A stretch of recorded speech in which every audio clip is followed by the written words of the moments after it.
Hello friends, welcome to my YouTube channel education wire. मेरे channel पे आपका बहुत बहुत स्वागत है। तो आज हम वीडियो में कवर करने वाले हैं बायोलॉजी का एक टॉपिक जिसका नाम है बैक्टीरिया। बैक्टीरिया के बारे में हम पढ़ने वाले हैं। ये जो आपका टॉपिक है ये आपके अभी सी-टेट भी जैसे पीजीटी लेवल पे होगा, इस बार बोल रहे हैं कि सी-टेट पीजीटी लेवल पे होगा और अभी एच-टेट भी आपका आने वाला है पीजीटी लेवल पे। और भी काफ़ी एग्ज़ाम है जिसमें आप पीजीटी के लिए प्रिपरेशन करो या फिर टीजीटी के लिए, टीजीटी साइंस के लिए, तो उसमें आपको काफ़ी हेल्पफुल रहेगा। ठीक है, तो हम इसको डिटेल से पढ़ लेते हैं। तो सबसे पहले देखिए, जो बैक्टीरिया को पढ़ने से पहले हमें क्लासिफिकेशन जो दी गई है वो उसको हमें पढ़ना होगा। अब क्लासिफिकेशन को क्यों पढ़ना होगा, क्योंकि हमें पता तो होना चाहिए ना कि बैक्टीरिया कैसे क्या कौन सी फैमिली के अंदर आता है, कैसे क्या होता है। ठीक है, तो सबसे पहले देखिए क्लासिफिकेशन की बात कर लेते हैं। इस पूरे जीव जगत को, ठीक है, पहले क्लासिफाइड किया गया था टू किंगडम क्लासिफिकेशन में। पूरे जीव जगत को टू किंगडम क्लासिफिकेशन में डिवाइड कर दिया गया था। अब इतना बड़ा है हमारा जो ये वर्ल्ड है, उसको किसी ना मतलब पार्ट्स में तो डिवाइड करना पड़ेगा ना। ऐसे हम कैसे हर चीज़ों को जान सकते हैं कि भी ये एनिमल्स हैं, ये प्लांट्स हैं और ये ह्यूमन बीइंग्स हैं। तो इन सारी चीज़ों को डिवाइड तो करना ही पड़ा ना, है ना। तो किस किस बेसिस पे कौन कौन से साइंटिफिक आए ये हम पढ़ लेते हैं इसके अंदर। सबसे पहले क्या होता है कि टू किंगडम क्लासिफिकेशन दी गई थी। टू किंगडम क्लासिफिकेशन किसने दी थी? कैरोलस लीनियस ने दी थी। टू किंगडम के बाद आई three kingdom classification which is given by the Ernst Haeckel. Then four kingdom classification is given by Copeland and five kingdom classification is given by doctor R.H. Whittaker in 1969। जो ये five kingdom classification है ये universal accepted है। ठीक है, universal accepted है। ये universal accepted जो है वो कौन सी है? फाइव किंगडम क्लासिफिकेशन, जो कि किसने दी? Doctor R.H. विटेकर इन 1969 में। इसके बाद सिक्स किंगडम क्लासिफिकेशन भी आई, जो कि किसने दी? कार्ल वीज ने दी थी। ठीक है, अब जो है यूनिवर्सल एक्सेप्टेड बोल सकते हैं, इंटरनेशनल एक्सेप्टेड है जो फाइव किंगडम क्लासिफिकेशन। इसमें कैसे कैसे हमारे पूरे जीव जगत को है जो डिवाइड किया, कैसे क्लासिफाई किया, वो हम देख लेते हैं। ठीक है, अब इसको फाइव किंगडम क्यों बोला गया? क्योंकि इसमें पांच साम्राज्य हैं, पांच साम्राज्यों में बांट दिया गया पूरे यूनिवर्स को। सबसे पहले है मोनेरा, इसने सबसे पहले बांटा मोनेरा में। फिर आ जाते हैं हमारे प्रोटिस्टा, फिर फंजाई, फिर प्लांटिया और फिर एनिमी ये आते हैं। ठीक है, तो ये जो मेन पाँच ना ये बहुत ही इम्पोर्टेंट, और इन मेन पाँच को ही हम आगे कवर करने वाले हैं। ठीक है, वन बाय वन। सबसे पहले अब मैंने बात की थी बैक्टीरिया की, तो हम बैक्टीरिया को पढ़ेंगे किसमें? मोनेरा में। तो सबसे पहले हम मोनेरा को कवर कर लेंगे। मोनेरा में सिर्फ बैक्टीरिया का ही एक अलग प्रजाति, एक अलग साम्राज्य है। ठीक है, उसको हम डिटेल से पढ़ लेते हैं। उसके बाद ये कुछ कैरेक्टरिस्टिक दे रखे हैं फाइव किंगडम क्लासिफिकेशन के। ये आपको एनसीईआरटी में एज इट इज़ टेबल मिल जाएगी, आप वहाँ से भी लर्न कर सकते हैं इसको।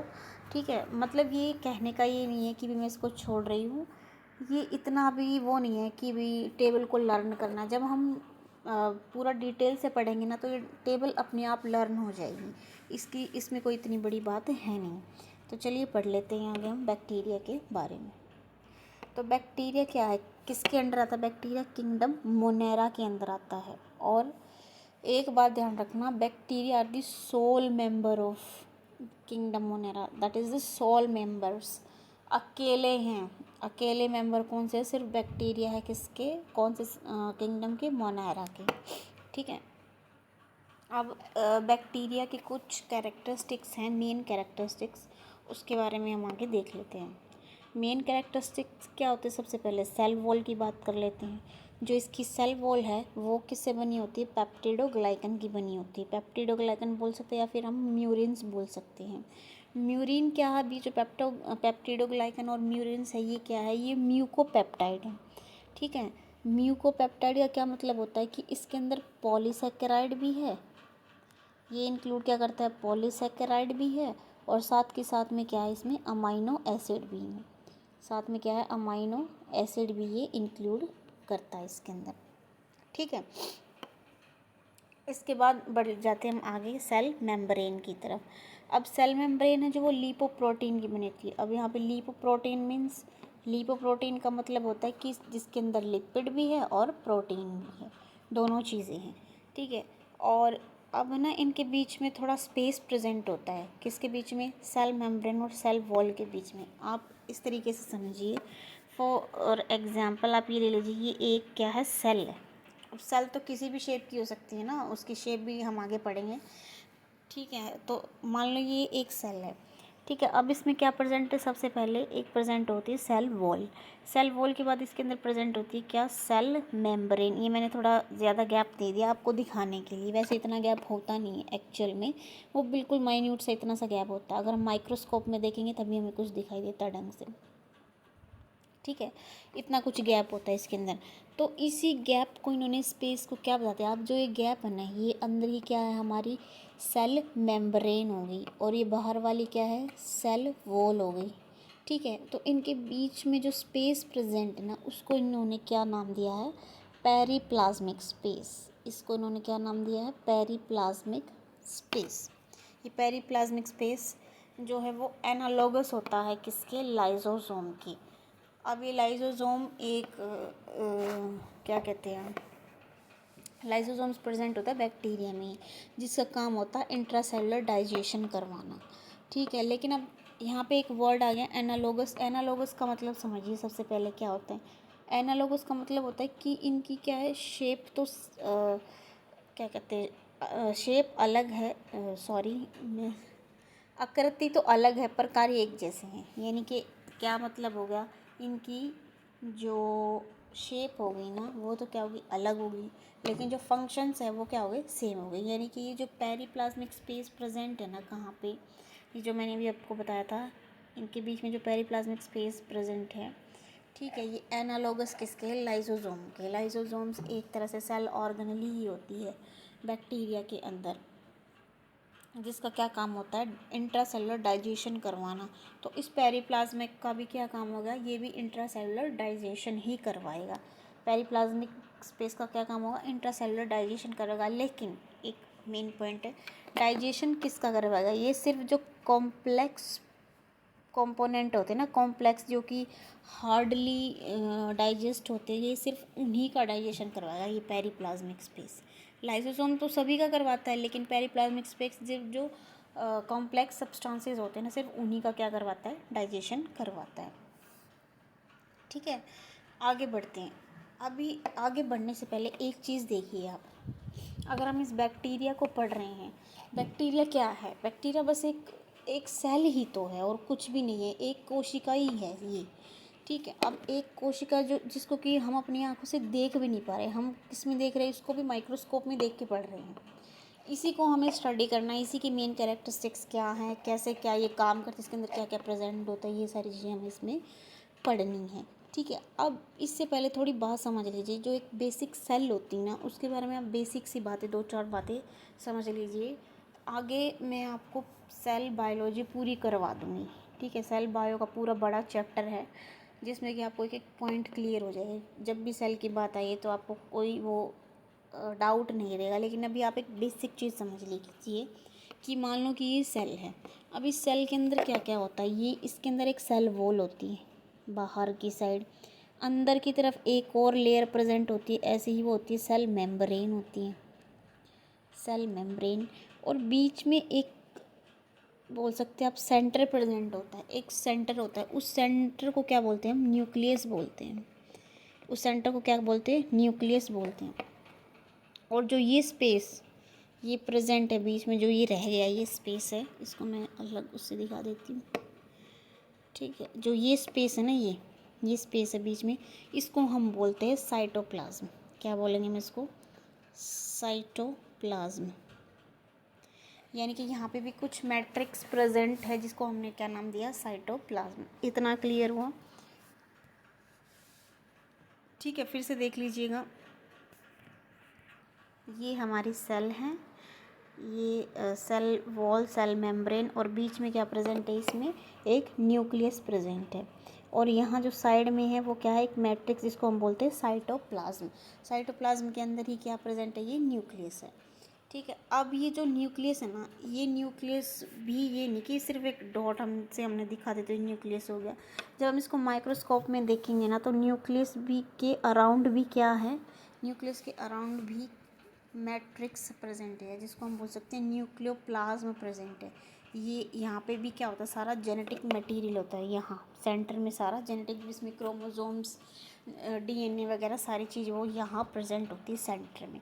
ये इसकी बिल्कुल बेसिक सी बात थी, जो कि आगे पढ़ने के लिए आपको ज़रूरी बेसिक बात आपको जानना ज़रूरी थी। क्योंकि अब हम पढ़ रहे हैं बेसिक से, स्टार्टिंग से, तो फिर बैक्टीरिया तो क्या ही है, एक सेल ही तो है, तो सेल को ही तो स्टडी कर रहे हैं हम। बस हमारी सेल थोड़ी सी अलग होती है और बैक्टीरिया सेल है वो थोड़ी सी अलग होती है। बैक्टीरिया खुद एक सेल ही है। ठीक है, आगे देखिएगा। अब जो ये बैक्टीरिया का है, साइटोप्लाज्म की हमने बात करी थी। अच्छा, जो सेल है ना वो दो तरह की होती है। एक तो होती है प्रोकैरियोट, आपने अक्सर पढ़ा भी होगा, प्रोकैरियोट्स, यूकैरियोट्स। ठीक है, समझ में आपको अगर नहीं आया अभी तक, अगर आया है तो अच्छी बात है, नहीं आया तो अब आपको समझ में आ जाएगा। ठीक है, प्रोकैरियोट्स, प्रो का मतलब होता है पुराने, ठीक है, पुराने यानी कि प्रिमिटिव, पुराने। और यू का मतलब होता है ट्रू, ट्रू। तो ये तो होगी प्रिमिटिव, पुराने टाइप की। एक होता है प्रोकैरियोटिक, एक होता है यूकैरियोटिक। तो हम जो है वो किस में आते हैं, हम यूकैरियोटिक में आते हैं। और प्रोकैरियोटिक में जो बैक्टीरिया है ना, जितने भी टाइप के, वो सारे प्रोकैरियोटिक होते हैं। ठीक है, तो जब भी प्रोकैरियोटिक का नाम आए तो फिर आप समझ जाना कि बैक्टीरिया की ही बात हो रही है। ठीक है, अब साइटोप्लाज्म में क्या बताना है हमें बैक्टीरिया के लिए भी, prokaryotic lack membrane cell organelle. एक सेल में, जो भी मैंने आपको बताया था कि इसके अंदर न्यूक्लियस भी होता है, साइटोप्लाज्म होता है, सेल मेम्ब्रेन, ये तो होती है। लेकिन जो एक प्रोकैरियोटिक का जो सेल होता है ना, स्ट्रक्चर होती है, उसके अंदर ना ऑर्गेनेलीज नहीं होती, डिफरेंट टाइप की हिंदी में कहें तो हम कोशिकांग नहीं होते उसके अंदर। ठीक है, सिर्फ अगर जब हमने न्यूक्लियस की बात करी थी ना, सेल वॉल में जो न्यूक्लियस प्रेजेंट होता है यहाँ पे अगर न्यूक्लियस भी प्रेजेंट तो होता है, लेकिन उसके बाहर की लेयरिंग नहीं होती है, वो होता ही लेयरिंग होती ही नहीं उसकी, कोई भी बाहर की आउटर लेयरिंग, आउटर कवरिंग नहीं होती है। ठीक है, तो इसलिए जो जेनेटिक मटेरियल है वो नेकेड होता है। नेकेड कहने का मतलब ये सेल होगी। ठीक है, अब यहाँ पे बीच में हमने न्यूक्लियस बताया था, अब न्यूक्लियस के अंदर क्या है, हमारा जेनेटिक मटेरियल, तो वो जेनेटिक मटेरियल ऐसे ही खुला पड़ा हुआ है, इसके बाहर कोई भी लेयरिंग नहीं है। किसमें, प्रोकैरियोटिक में। हम में है, हम यूकैरियोटिक में आते हैं, लेकिन प्रोकैरियोटिक में ये नहीं होती है। ठीक है, और इसी को ही इन्होंने बहुत अलग अलग नाम दे दिए हैं। क्या क्या नाम दिए इन्होंने नाम दे दिए कि इंसिपिएंट न्यूक्लियस, इसी को क्या बोलते हैं, इंसिपिएंट न्यूक्लियस बोल देते हैं, जीनोफोर बोल देते हैं, न्यूक्लॉइड बोल देते हैं, फिब्रिल न्यूक्लियर बोलते हैं। पेपर में कंफ्यूजन करने के लिए, देखने के लिए कई बार आता है क्वेश्चन। ठीक है, तो ये सारे नाम आप याद कर लेना कि न्यूक्लियस को, और इन प्रोकैरियोट में न्यूक्लियस के और कौन कौन से नाम हैं, इंसिपिएंट न्यूक्लियस, जीनोफोर, न्यूक्लियोइड और फिब्रिलर न्यूक्लियर। ठीक है, ये तो मैंने आपको बता ही दिया था अभी कि जो न्यूक्लियस के अराउंड मेम्ब्रेन है वो प्रेजेंट होती ही नहीं है, तो इसमें न्यूक्लियोलस भी नहीं होता। ये कुछ इसमें बातें हैं जो कि आपको ना सेल बायोलॉजी पढ़ने से क्लियर होंगी, थोड़ी बहुत बातें जो हैं। ठीक है, ये टॉपिक छोटा है इसलिए मैंने पहले उठाया, ताकि आपका थोड़ा बहुत इंटरेस्ट बन जाए। क्योंकि बायो में इंटरेस्ट बनाना बहुत मुश्किल है। जो पढ़ भी चुके हैं बच्चे, उनको भी ऐसा लगता है भाई क्या बोरिंग सब्जेक्ट पढ़ रहे हैं हम। तो उसको थोड़ा इंटरेस्ट बनाने के लिए मैंने थोड़ा पहले बैक्टीरिया का चैप्टर उठाया। ठीक है, मैं अभी बेसिक बातें करी हूँ, डीप में बाद में आपको पढ़ाऊँगी आगे। अभी हम आगे बात कर लेते हैं कि न्यूक्लियस, मैंने बताया था न्यूक्लियस के साइड में क्या नहीं होती, न्यूक्लियर मेम्ब्रेन नहीं होती, तो इसलिए उसके अंदर क्या भी नहीं होता, न्यूक्लियोलस भी प्रेजेंट नहीं होता। ठीक है, अब मैंने प्रोकैरियोट और यूकैरियोटिक की बात करी थी प्रोकैरियोटिक एंड यूकैरियोटिक।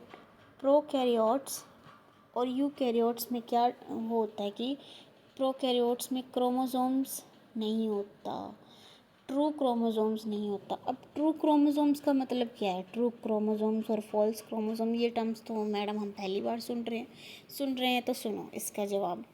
कि प्रोकैरियोट में ट्रू मतलब एक बिल्कुल जिसके अंदर जेनेटिक मटेरियल भी है, सारी चीज़ें हैं जो चीज़ होनी चाहिए, ठीक है, क्रोमोसोम्स ये तो होते नहीं है, लेकिन उसकी जगह पे प्रोकैरियोट में क्या शामिल होता है, एक फॉल्स क्रोमोसोम्स प्रेजेंट होता है, मतलब उसकी तरह लगने वाला एक फॉल्स क्रोमोसोम्स प्रेजेंट होता है, जो कि क्या होता है, किससे बना होता है, वो डीएनए और हिस्टोन प्रोटीन से बना होता है, डीएनए और नॉन हिस्टोन प्रोटीन से बना होता है, ठीक है। और double stranded circular naked DNA होता है, ये याद रख लेना, डबल स्ट्रैंडर्ड होता है लेकिन सर्कुलर नेकेड डीएनए और नॉन हिस्टोन प्रोटीन होता है। अब आप डिफरेंस देख लीजिए, किसमें, ट्रू में और फॉल्स क्रोमोसोम्स में, ट्रू और फॉल्स। अब इसके अंदर ट्रू क्रोमोसोम्स में क्या होगा ना, कि जो जेनेटिक मटेरियल होगा ना वो क्रोमोसोम्स के अंदर ही प्रेजेंट होगा, genetic material enclosed with in the chromosomes. लेकिन फॉल्स क्रोमोसोम्स में क्या होगा, वो नेकेड होगा, डीएनए नेकेड पड़ा है। इसका समझो आप पॉइंट, ये क्या कहना चाह रहा है, जैसे कि ये सेल है, ठीक है, अब इसके अंदर ये न्यूक्लियस बताया था मैंने, न्यूक्लियस यहाँ पे प्रेजेंट था, इस न्यूक्लियस के अंदर ही क्या है, जेनेटिक मटेरियल है। अब जेनेटिक मटेरियल क्या है, इसके अंदर एक बाहर की न्यूक्लियर जो मेम्ब्रेन है वो प्रेजेंट है, तो ये क्या है, ये बंद हो गया कि भी इसका जेनेटिक मटेरियल क्या हो गया, एनक्लोज्ड हो गया। ये किस में होता है, यूकैरियोटिक में होता है। इसी को हम क्या कहते हैं, ट्रू क्रोमोसोम्स बोलते हैं, क्योंकि इसी के अंदर तो है जो कुछ भी है। लेकिन यूकैरियोट में प्रोकैरियोट में क्या होता है, जो जेनेटिक मटेरियल है वो नेकेड है। नेकेड कहने का मतलब इसके बाहर कोई भी ऐसे कवरिंग है ही नहीं, ठीक है, ये कवरिंग नहीं है, ये सिर्फ नेकेड है, ऐसे ही ये खुला पड़ा हुआ है, ठीक है, आ गया समझ। नेक्स्ट देखते हैं, it is made up of histone protein, ये हिस्टोन प्रोटीन से मिलकर बना है और ये नॉन हिस्टोन प्रोटीन से मिलकर बना हुआ है, ठीक है। अब नॉन हिस्टोन देख लेते हैं क्या होते हैं। नॉन हिस्टोन पॉलीएमाइंस जो भी होंगे, पॉलीएमाइंस जो हैं वो क्या है, नॉन हिस्टोन प्रोटीन्स है। और अमाइनो ग्रुप जो भी हैं, NH2 अमाइनो ग्रुप हैं, ये इसके अंदर आ जाते हैं, किसके अंदर, नॉन हिस्टोन प्रोटीन के अंदर। और फॉल्स क्रोमोसोम्स जो है ना, फॉल्स क्रोमोसोम्स की जो सेल्स होती हैं वो क्रोमोसोम्स बनाती है, जिसको कि हम क्या बोलते हैं, न्यूक्लियोइड बोलते हैं, ठीक है। ये जो फॉल्स क्रोमोसोम्स की सेल्स है ये क्या बनाती हैं, क्रोमोसोम्स का ही निर्माण करती है, जिसको हम क्या बोलते हैं, न्यूक्लियोइड कहा जाता है, ठीक है। इसके बाद हम आगे बढ़ते हैं। अब हम इसकी शेप की बात कर लेते हैं, एक सेकंड। अब बैक्टीरिया की कुछ शेप होती है, उसके बारे में हम बात कर लेते हैं, ठीक है। बैक्टीरिया की जो ना डिफरेंट टाइप की होती है शेप्स, अलग अलग तरह की होती है, जिसके अंदर सबसे पहला आता है, कोकाई बोल लो या कोकस बोल लो, ठीक है, कोकस कह सकते हैं हम, कोकस टाइप की स्पेरिकल शेप्ड बैक्टीरिया होते हैं। ये स्पेरिकल शेप्ड जो भी होते हैं, स्पेरिकल शेप के जो होते हैं, जिसके अंदर कोकस बैक्टीरिया शामिल होते हैं, ठीक है। और ये जो स्पेरिकल शेप्ड बैक्टीरिया होते हैं, स्मॉलेस्ट बैक्टीरिया होते हैं। ये क्या होते हैं, जो कोकस शेप्ड या स्पेरिकल शेप्ड जो भी होते हैं ना बैक्टीरिया, ये क्या होते हैं, स्मॉलेस्ट बैक्टीरिया होता है। जो स्मॉलेस्ट बैक्टीरिया कैटेगरी में कौन से आते हैं, कोकस वाले आते हैं, ठीक है। और क्या होता है, ये मैक्सिमम रेजिस्टेंस बैक्टीरिया होते हैं, मैक्सिमम रेजिस्टेंस बैक्टीरिया होते हैं। अब इसका क्या मतलब होता है, मैक्सिमम रेजिस्टेंस, इसका मतलब होता है कि भाई वो ज़्यादा झेल पाते हैं हर चीज़ को, यानी कि अगर आप देखते हैं ना, बैक्टीरिया कहाँ नहीं है, सबसे ज़्यादा तादाद में जो बैक्टीरिया ही प्रेजेंट है अपनी अर्थ के ऊपर, ठीक है, सबसे ज़्यादा तादाद किसके, बैक्टीरिया की है अर्थ पे। तो जो बैक्टीरिया है वो गर्म पानी में भी होंगे, हॉट जगह जितनी में होंगी, और जितनी ठंडी जगह होंगी, बहुत ठंडी, वहाँ पे भी आपको बैक्टीरिया मिल जाएगा। तो वहाँ कौन से मिलेंगे, जो सबसे स्मॉलेस्ट होते हैं, क्योंकि स्मॉलेस्ट के पास ही क्या होता है, में रेजिस्टेंस की जो है वो शक्ति होती है, वो सबसे ज़्यादा झेल पाने की शक्ति उन्हीं के अंदर होती है, ठीक है। तो इसलिए कोकई इसके अंदर आते हैं। इनके एग्जाम्पल देख लो आप, कोकस के एग्जाम्पल क्या क्या होते हैं। एग्जाम्पल होगी जैसे कि डिप्लोकोकस,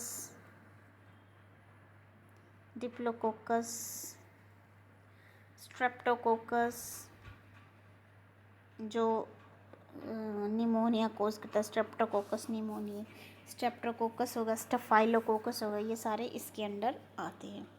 ठीक है, इसके बाद नेक्स्ट हम बढ़ लेते हैं क्या, बेसिलस टाइप का। बेसिलस या बेसिलाई जिसको हम बोलते हैं, बेसिलस जो कि रॉड शेप्ड के होते हैं। ठीक है, most of the bacteria rod shaped, सबसे ज़्यादा बैक्टीरिया किसके होते हैं, रॉड शेप के होते हैं। ये है रॉड शेप, इस शेप के होते हैं, ये बीच में इनके स्पोर्स प्रेजेंट होते हैं। इनके एग्जांपल हैं बेसिलस कॉइल और एंथ्रेक्स, ये दोनों हैं। ठीक है, ये किस शेप के होते हैं, बेसिलस यानी कि रॉड शेप के होते हैं। नेक्स्ट बात कर लेते हैं स्पाइरल, ये तो नाम से ही हो रहा है, स्पाइरल में तो ऑब्वियसली स्पाइरल शेप्ड का होगा ना। ठीक है, ये शेप होती है स्पाइरल शेप्ड। इसका एग्जांपल होगा ट्रेपोनेमा पैलेडियम। ट्रेपोनेमा पैलेडियम जो बैक्टीरिया है वो स्पाइरल शेप्ड का होता है। ठीक है, इसके बाद बात करते हैं कोमा शेप्ड विब्रियो बोल लो या फिर कोमा शेप्ड की होती है, इस टाइप की इनकी शेप होती है। विब्रियो कोलरा जो हेज़ा कॉज करते हैं, एग्जांपल इसका विब्रियो कोलरा या विब्रियो कोलरे जो है वो बैक्टीरिया का नाम है, ये कोमा शेप्ड का होता है, इनके विब्रियो शेप का होता है। ठीक है, अब बैक्टीरिया के अंदर है ना एक फ्लैजिला प्रेजेंट होता है। ठीक है, मतलब फ्लैजिला क्या है, कैसे क्या है, ये देखते हैं हम। फ्लैजिला को पढ़ने से पहले हम जान लेते हैं कि बैक्टीरिया की ना जो मोटाइल एंड नॉन मोटाइल के बेसिस के ऊपर इनका फ्लैजिला प्रेजेंट और एब्सेंट होता है। अब ये मोटाइल नॉन मोटाइल का मतलब क्या है, मोटाइल नॉन मोटाइल का मतलब होता है मूवमेंट। ठीक है, आपने अगर माइक्रोस्कोप में कभी देखा हो किसी बैक्टीरियल सेल को देखना, ठीक है, वो ऐसे मूव करती हुई कई है हमें दिखते हैं, और उसके बाहर ना कुछ ऐसे टेल लाइक से स्ट्रक्चर प्रेजेंट होते हैं। ठीक है, ऐसे ही जैसे इसकी टेल के ऊपर ये है ना, तो ऐसे ये ऐसे स्ट्रक्चर से प्रेजेंट होते हैं, अगर हमें दिखाई देते हैं ना तो उनको बोलते हैं फ्लैजिला। और फ्लैजिला जो है वो मूव करने में हेल्प करते हैं, सबसे मेन फंक्शन क्या होता है इनका फ्लैजिला का, मूव करने में हेल्प करते हैं। ठीक है, तो फ्लैजिला प्रेजेंट है तो उसको हम मोटाइल बोल देते हैं, और अगर फ्लैजिला एब्सेंट है तो उसको नॉन मोटाइल बोल देते हैं। ठीक है, अब इसी के ऊपर मतलब इसी टाइप्स के ऊपर कि फ्लैजिला है तो वो कितनी तरह का है, मतलब किस टाइप के अलग अलग बैक्टीरिया होते हैं। फॉर एग्ज़ाम्पल बैक्टीरिया के हम टाइप पढ़ लेते हैं आगे। On the basis of flagella कहाँ प्रेजेंट है, कैसे प्रेजेंट है, उनके बेसिस पे बैक्टीरिया के टाइप होते हैं। अगर जैसे पेपर में आपसे पूछ लिया जाए कि भी ना फ्लैजिला जो एब्सेंट है तो उन बैक्टीरिया को हम क्या बोलेंगे, जिनमें फ्लैजिला एब्सेंट है तो उन बैक्टीरिया को हम क्या बोलेंगे, आर्ट्रिकस बोलेंगे, एट्रिकस बैक्टीरिया जिसके अंदर फ्लैजिला जो है वो एब्सेंट होता है। और वे बैक्टीरिया जिनमें जो है flagella is present at the one and, सिर्फ एक एंड भी, ऐसे एक एंड भी प्रेजेंट होता है और एक ही फ्लैजिला प्रेजेंट होता है, that is called the monotrichous. This is called the monotrichous. If flagella is present on the both side, only one flagella both side, this is called amphitrachus, and the bunch of flagella are present on the both side, then it is called lophotrachus. And the bunch of bunch of flagella present at only one end, एक ही and के ऊपर होंगे तो उसको क्या बोलेंगे हम, सिफेलोट्रिकस। ठीक है, और ऐसे पूरी होल बॉडी पे कवर कर रखा है फ्लैजिला ने तो उसको हम बोलते हैं पेरिट्रिकस। पैरी नाम से ही समझ आ रहा है, पेरीफेरल यानी कि पेरीफेरी पे जो प्रेजेंट होते हैं बॉडी पे, दैट इज़ कॉल्ड पेरिट्रिकस। ठीक है, अब जो ये फ्लैजिला हमने पढ़ा है इसके स्ट्रक्चर को हम देख लेते हैं क्योंकि ये इम्पोर्टेंट है और ये ना पेपर में आता है। CTET की आप तैयारी करें तो उसमें TGT में आप देखना, उसमें ये मिलता है आपको, यहाँ से क्वेश्चन पक्का मिलेगा। और अभी हम आगे PGT भी देने वाले हैं क्योंकि अभी नया स्टार्ट कर देना, PGT लेवल पे भी हमारा CTET होगा तो उसमें भी क्या पता यहाँ से क्वेश्चन आ जाए। हम बेसिक तो कर ही लेते हैं पहले। ठीक है, तो देखते हैं अब हम स्ट्रक्चर ऑफ फ्लैजिलम का स्ट्रक्चर देख लेते हैं। जो फ्लैजिला का स्ट्रक्चर है ना, ये 3 पार्ट्स में डिवाइडेड है, basal body, hook and filament. Basal body, hook and filament, इसका स्ट्रक्चर कुछ ऐसा ही दिखाई देता है जैसे मैंने आपको दिखा रखा है। ये इसका पूरा स्ट्रक्चर है, ठीक है। अब इस स्ट्रक्चर को हम पढ़ लेते हैं। जो नीचे है ये सेल मेम्ब्रेन है, यहाँ से सेल वॉल है। अब ये ना आपको ये होगा कि भी कैसे क्या हो रहा, कुछ समझ नहीं आ रहा, तो आप इस तरीके से समझिए एक बार सिंपल तरीके से। सिंपल तरीका क्या है? सिंपल तरीका है ये, एक सेकेंड। सिंपल तरीका ये है, ये देखिए, ये होगी हमारी सेल वॉल या सेल मेम्ब्रेन लगा लो, और ये होगी हमारी सेल वॉल, ठीक है। ये मैंने कुछ ज़्यादा ही वैसे बना दी, आप समझ जाना, बस आपको समझाना है मुझे किसी भी तरीके से, ठीक है। तो इनके बीच में ये प्रेजेंट होता है, एक सेल है, ये सेल वॉल हो गई, ये सेल मेम्ब्रेन होगी। तो सेल वॉल वाला पार्ट हो गया ये अंदर की साइड, और सेल मेम्ब्रेन वाला पार्ट हो गया ये। तो यहाँ पे प्रेजेंट है ये कौन? फ्लैजिलम जो, और इसका स्ट्रक्चर हम पढ़ रहे हैं।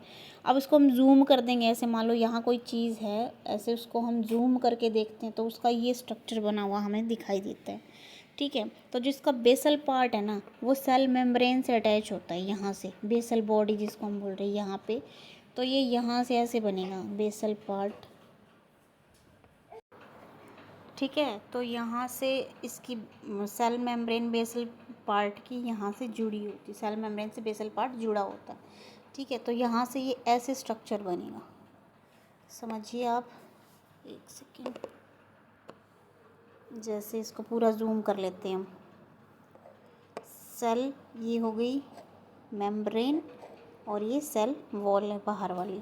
तो यहाँ से ये स्ट्रक्चर जैसे वहाँ बनाया गया ना, ऐसे बेसल पार्ट से बन करके रिंग्स है, और फिर बाद में ऐसे रिंग्स और ऐसे हुक है फिर, और फिर ऐसे फिलामेंट है। तो ऐसे ये स्ट्रक्चर यहाँ से यू बनेगा, ठीक है। तो इसके डायग्राम को हम ऐसे समझ लेते हैं। बेस में क्या है? सेल मेम्ब्रेन से जुड़ा हुआ है, और सेल मेम्ब्रेन जो कि किससे बने हुए हैं? Made up of lipoprotein, lipid और प्रोटीन का बना होता है, ठीक है। अब बेसल पार्ट जो है वो रॉड शेप्ड है, ये देखो, ये पूरा बेसल पार्ट है, दिख रहा है आपको इसमें, ये पूरा क्या है? बेसल पार्ट है, ये पूरा, ये जो कैसा रॉड शेप्ड का होता है, ठीक है। और ये मैंने बता ही दिया, प्रेजेंट होता है किसके बीच में? सेल वॉल और सेल मेम्ब्रेन के बीच में प्रेजेंट होता है। अब इसके अंदर ना एक तो LP रिंग होती है और एक SM रिंग होती है। ये जो मैंने बना रखी है ये SM रिंग है और ये LP रिंग है। तो जो LP रिंग है वो अटैच्ड होती है किससे? सेल वॉल से, और SM रिंग है वो सेल मेम्ब्रेन से जुड़ी होती है। अब जो सेल वॉल है ना, लिपोपॉलीसैकेराइड की बनी होती है, लिपोपॉलीसैकेराइड की सेल वॉल बनी होती है, ठीक है। आपको बेसल पार्ट ये समझ में आया। अब आगे चलते हैं, इसमें आगे क्या होता है? हुक प्रेजेंट होता है। इतना पार्ट जो था वो हमारा किसका था? बेसल बॉडी थी। बेसल बॉडी के बाद यहाँ से देखिए ये हुक स्टार्ट हो गया, इतना ये हुक प्रेजेंट होता है, और फिर ये इधर से ये क्या है? ये फिलामेंट है। तो पहले हम बात कर लेते हैं हुक की, ठीक है। हुक की बात कर लेते हैं अब। हुक में क्या होता है ना कि मिडल पार्ट होता है, और ये सिर्फ क्या करता है? कनेक्ट करता है किसको? फिलामेंट को और बेसल बॉडी को। यहाँ से ये फिलामेंट को कनेक्ट कर रहा है, और ये सिर्फ कनेक्शन देने का ही काम कर रहा है, ठीक है। और जो लास्ट में फिलामेंट है वो क्या है? वो लॉन्ग सिलेंड्रिकल पार्ट होता है, थ्रेड लाइक होता है, ये ऐसे थ्रेड की तरह होता है, जिसकी वजह से मूवमेंट होती है। इस फिलामेंट की वजह से क्या होती है? मूवमेंट होती है। फिलामेंट बिल्कुल थ्रेड की तरह होता है ये स्ट्रक्चर, ठीक है। और ये जो फिलामेंट है ना, ये मोनोमर्स से बना होता है, यानी कि बोल सकते हैं हम यूनिट ऑफ फिलामेंट क्या होती है? वो मोनोमर्स होती है। यूनिट जो हैं किसकी? Units of filament is monomers. और ये मोनोमर्स जो होते हैं ना, ये कंपोज्ड होते हैं फ्लैजिलिन प्रोटीन से।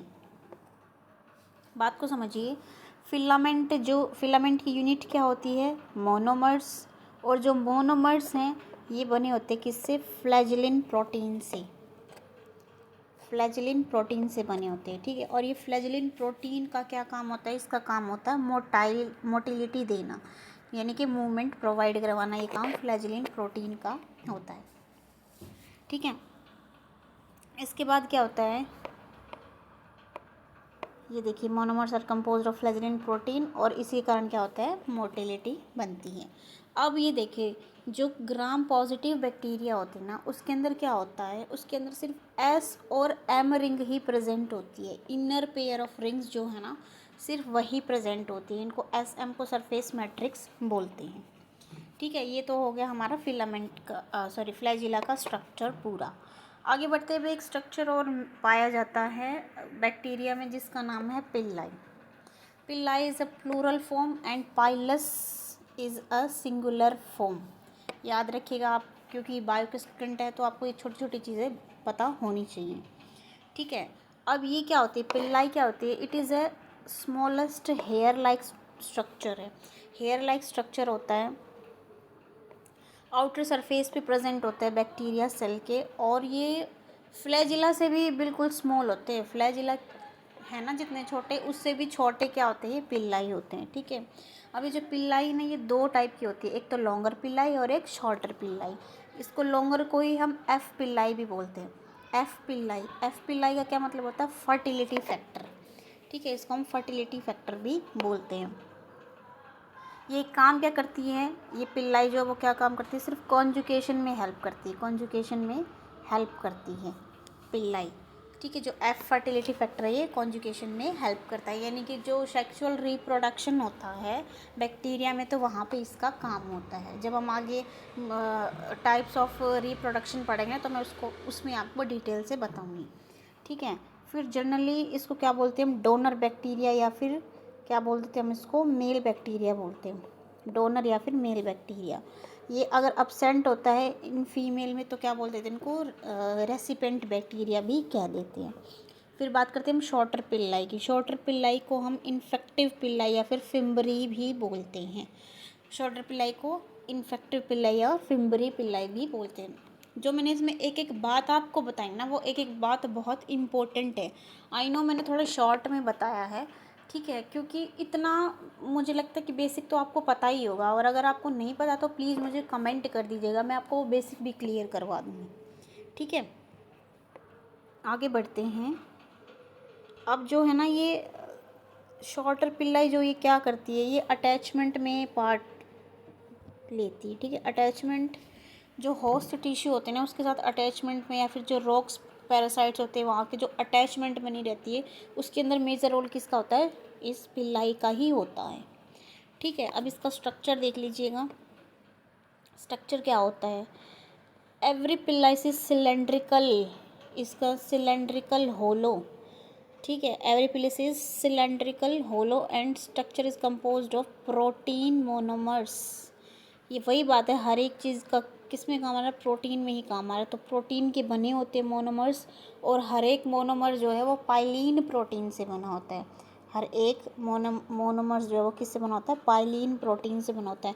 और जो ये पाइलीन प्रोटीन होता है ये नॉन कॉन्ट्रैक्टाइल प्रोटीन होता है, यानी कि नॉन कॉन्ट्रैक्टाइल है तो इसका कोई भी रोल मोटिलिटी में नहीं होता है, ठीक है। तो आई होप आपको यहाँ तक समझ में आ गया। यू बैक्टीरिया हम आगे नेक्स्ट वीडियो में कवर करेंगे।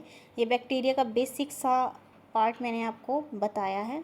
अगर आपको अच्छा लगा हो तो प्लीज़ शेयर कीजिए मेरी वीडियो, और अच्छा लगा तो मुझे कमेंट करके बताइए। कोई डाउट हो तो भी आप मुझे कमेंट करिए प्लीज़, और मेरे चैनल को सब्सक्राइब कर दीजिए, लाइक कर दीजिए। Thank you so much.